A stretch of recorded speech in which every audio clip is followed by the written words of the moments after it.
நீங்கள் என்றைக்காவது யோசித்து பார்த்துருக்கீங்களா? இன்றைக்கி சயின்ஸ் அண்ட் டெக்னாலஜி எவ்வளோ வளர்ச்சி அடைஞ்சிருக்கு. ஆனாலும் எந்த ஒரு தப்பும் பண்ணாத ஒரு குழந்தைய, அதாவது அது பிறந்ததுக்கப்புறம் அதுக்கு எந்த விதமான மாரல் ஸ்டடீஸை கொடுக்க வேண்டிய அவசியம் இல்லை, அது தானாகவே ஒரு நல்ல குழந்தையாக வளரும், தப்பே பண்ணாது, அப்படிப்பட்ட ஒரு குழந்தைய இன்னும் ஏன் அறிவியலால் பிறக்க வைக்க முடியலை? இந்த கேள்வியை பற்றியும் 2000 வருஷத்துக்கு முன்னாடி சிலுவையில் அறையப்பட்ட இயேசு கிறிஸ்து எப்படி நம்மளுடைய பாவ சுபாவத்தை, நம்ம தப்பு பண்ணுற சுபாவத்தை மாற்றி நமக்கு ஒரு நல்ல சுபாவத்தை கொடுக்க முடியும் அப்படிங்கிறத பற்றியும் இந்த வீடியோவில் நம்ம பார்க்க போகிறோம். எந்த குழந்தையும் நல்ல குழந்தை தான் மண்ணில் பிறக்கையிலே அவன் நல்லவனாவதும் தீயவனாவதும் அன்னை வளர்ப்பினிலே என்ற பாடல் ஒன்று உண்டு. இந்த பாடலில் சொல்லப்பட்ட கருத்து சரிதானா? நல்ல குழந்தைகளாக பூமியில் பிறந்தால் அவர்கள் நல்லவர்களாகத்தானே வளர வேண்டும். அத்திமரத்தின் விதை அத்திமரத்தை தானே பிறப்பிக்கும். புளிய மரத்தின் விதை புளிய மரத்தை தானே பிறப்பிக்கும். அத்திமரத்தின் விதையை போட்டு அதை புளிய மரமாக வளர்க்க முடியுமா? அல்லது புளிய மரத்தின் விதையை போட்டு அதை அத்திமரமாக மாற்றத்தான் முடியுமா? உலகம் முழுவதும் சிறுவயதிலிருந்தே பிள்ளைகளுக்கு நன்னறி கல்வியை, அதாவது மாரல் ஸ்டடீஸை கற்றுத்தரும் தேவை இருக்கிறதே, ஏன்? எங்காவது யாராவது தீமை செய்வது எப்படி என்று வகுப்பெடுப்பதை பார்த்திருக்கிறீர்களா? கெட்டவனாக மாறுவது எப்படி என்ற கல்வியை யாராவது எங்காவது கற்றுக் கொடுப்பதை காண முடியுமா? பிறக்கும் குழந்தை நல்லவனாகவே பிறந்தால் அவர்களுக்கு ஏன் நன்னறி கல்வி தேவைப்படுகிறது? தீயவர்களாக பிறந்ததால் தானே அவர்களுக்கு நன்னறி கல்வி அவசியப்படும். உலக வரலாற்றில் இந்த குறிப்பிட்ட நூற்றாண்டுக்கு முன்னால் வாழ்ந்த மனிதர்களுக்கு நன்னறி கல்வி தேவையில்லை, அதற்கு பின் பிறந்த மனிதர்களுக்கே நன்னறி கல்வி தேவைப்பட்டது என்ற நிலை இருந்ததாக கேள்விப்பட்டிருக்கிறீர்களா?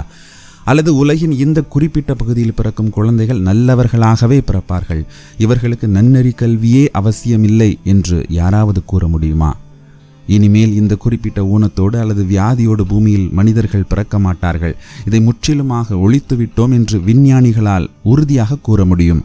ஆனால் இனிமேல் தீயவர்கள் பிறக்க மாட்டார்கள். அடுத்த தலைமுறையிலிருந்து பெருமைக்காரர்கள், கோபக்காரர்கள், சுயநலவாதிகள், பொறாமைக்காரர்கள் பிறக்க மாட்டார்கள் என்று உலகின் எந்த மரபியல் விஞ்ஞானியாவது உறுதி கூற முடியுமா? இதிலிருந்து உலகில் பிறக்கும் எல்லா குழந்தைகளுமே அவர்கள் எந்த காலகட்டத்தைச் சேர்ந்தவர்களாக இருந்தாலும், எந்த இடத்தைச் சேர்ந்தவர்களாக இருந்தாலும், குழந்தையாக பிறக்கும் போது நன்மையோ தீமையோ செய்ய இயலாதவர்களாய் பிறந்தாலும் அவர்கள் வளரும்போது தீயவர்களாகவே வளரும் நிலையை பார்க்கிறோம்.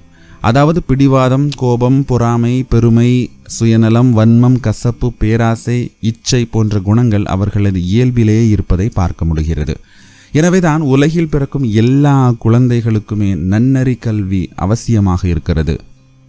நல்ல விஷயங்களை வலிந்து சொல்லிக் கொடுக்கும் நிலையும் தீயவற்றை குழந்தைகள் தாமாகவே எளிதில் தெரிந்து கொள்வதும் எப்பொழுதுமே நடந்து கொண்டிருக்கிறது. எனவே தீமையை யாரும் புகட்டாமலேயே அதை தானாகவே தெரிந்து கொள்ளும் விருப்பம் ஒவ்வொரு மனிதனின் பிறப்பிலேயே இணைந்து பிறக்கிறது. நன்மையின் மேல் நாட்டமுள்ள இருதயமாக அல்ல, தீமையால் எளிதில் கவரப்படும் இருதயம்தான் பிறக்கும் போது உடன் வருகிறது.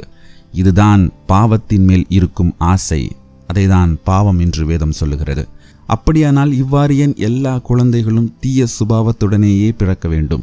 பலர் நம்புவது போல் மனிதர்களின் குணங்கள் இயற்கையின் செயல் என்று எடுத்துக்கொண்டாலும் உலகின் ஒரு பகுதியில் குழந்தை கருப்பாகவும், இன்னொரு பகுதியில் குழந்தை வெள்ளையாகவும், இன்னொரு பகுதியில் குழந்தை மஞ்சளாகவும் பிறப்பதை பார்க்கிறோம். அந்த குழந்தைகளுக்குள்ளேயுமே எத்தனை வேறுபட்ட முக அமைப்புகள்! ஒரு குழந்தையின் கைரேகை போல இன்னொரு குழந்தையின் கைரேகை இருப்பதில்லை.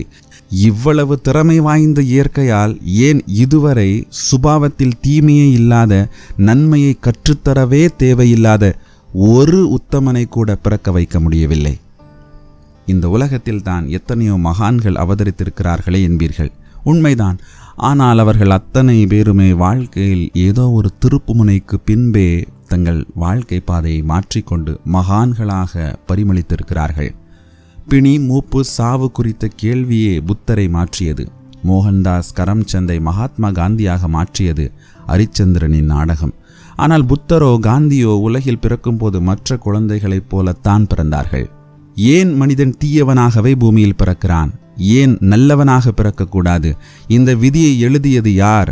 இதை ஏன் இயற்கையாலேயோ அல்லது மனிதர்களாலேயோ மாற்ற முடியவில்லை?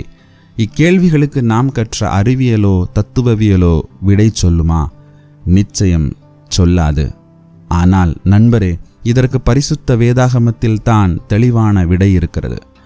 ஆதாம் என்ற முதல் மனிதன் தேவனை விட்டு விலகி பாவத்தில் விழுந்த காரணத்தால் அவனது சந்ததி அனைத்தும் பாவத்துக்குள் கட்டுண்டு போனது என்று பைபிள் கூறுகிறது. ஆதாம் மூலமாக பாவம் மனுக்குலத்துக்குள் நுழைந்தது. எனவே எல்லோரும் பாவம் செய்து தேவன் தந்த மகிமையை இழந்தார்கள். எனவே நல்லவன் ஒருவனாகிலும் இல்லை என்று வேதம் மேற்கண்ட எல்லா கேள்விகளுக்கும் ஒரே வசனத்தில் விடை சொல்லுகிறது. மேலும் ஆதாம் மூலமாக எல்லா மனிதரும் பாவிகளானார்கள் என்று பிரச்சனையின் காரணத்தை சொல்லும் அதே வேதாகமம் இயேசு கிறிஸ்துவின் சிலுவை மரணம் மூலம் எல்லோரும் நீதிமான்கள் ஆகிறார்கள் என்று சொல்லி அந்த பிரச்சனைக்கான தீர்வையும் முன்வைக்கிறது. 6000 ஆண்டுகளுக்கு முன்னால் வாழ்ந்த ஆதாமின் பாவம் இன்று வரை மனிதனை கட்டி வைக்குமானால் 2000 ஆண்டுகளுக்கு முன்னால் சிலுவையில் மரித்த உயிர்த்த ஒரே பரிசுத்தரான இயேசுவின் நீதி ஏன் இன்று மனிதனை விடுவிக்க முடியாது? ஆதாமின் பாவத்தால் அவனோடு சேர்ந்து பாவத்தில் மரித்து போன நாம் இயேசுவின் வல்லமையால் அவரோடு சேர்ந்து உயிர்ப்பிக்கப்படுகிறோம். மனிதன் ஏன் ஊனமாக பிறக்கிறான் என்பதற்கு பதில் சொல்லும் அறிவியலால் மனிதன் ஏன் பாவியாக பிறக்கிறான் என்ற கேள்விக்கு பதில் சொல்ல முடியாது. அதேபோல் அவன் இயேசுவின் இரத்தத்தால் எப்படி நீதிமானாக்கப்படுகிறான் என்பதையும் அறிவியலால் புரிந்து கொள்ள முடியாது. பாவத்தையும் நீதியையும் அளக்கும் அளவுகோல் அறிவியலிடம் இல்லை.